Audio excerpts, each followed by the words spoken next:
Okay, good day. Today we'll be doing structures. So the following are two images of similar structures, right? But the one is more complex than the other.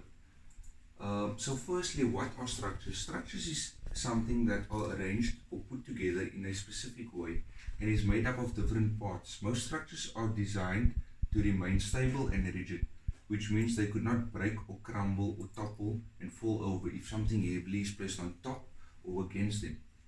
So all around us we see different types of structures. Some are natural and others are man-made. Some examples of natural structures are eggshells, spiderwebs, caves and trees.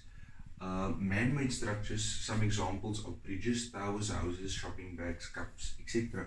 Structures are further divided into different groups, namely frame, shell, mass and combination structures. So below we got a couple of images of the different types of structures. Here's a spiderweb, which is obviously a natural structure.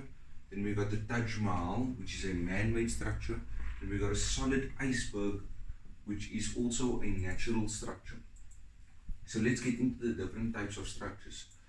So firstly, we got a frame structure. A frame structure is a structure made up of many rigid parts joined together to form a framework. These different parts are called members. So the members are the parts that holds these structures, these frame structures together and mostly supports the weight of these structures.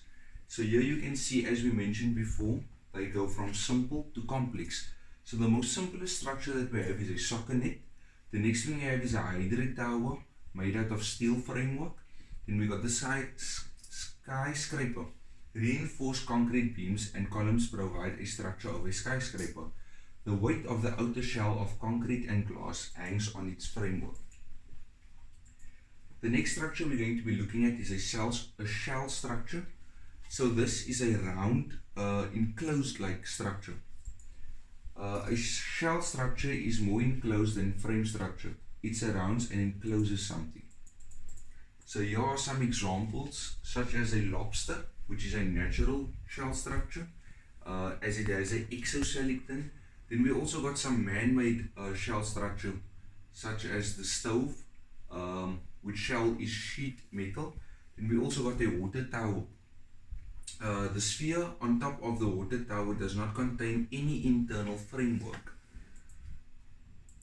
So then the next structure we're going to be looking at is a solid mass structure. Solid structure rely heavily on a solid construction such as masonry to support the load, transfer these loads safely onto the ground.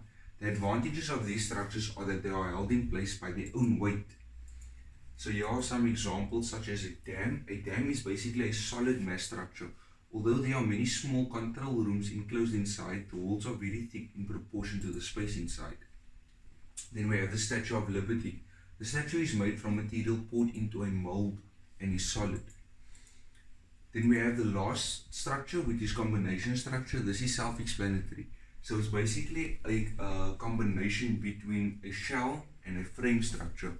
So it can be either or even both, right? Some examples are houses, there's even a basket and the stadium. Right, structures have different jobs or functions. Right now you are sitting at a desk on a chair.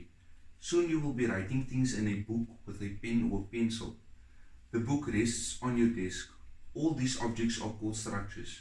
If you look around the classroom, you will see many other structures. For example, the classroom and the buildings are all structures.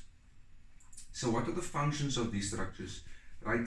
They support, they protect, they enclose, and they help with movement.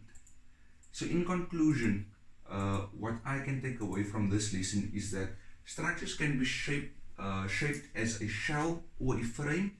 Structures have specific functions to protect, support, enclose, or to help to move. Shell and frame structures can be found in nature as well as man-made. Structures can be strengthened, and in most cases we found that struts are used to strengthen these structures. And then here's a couple of references that can be used. Thanks, that's all.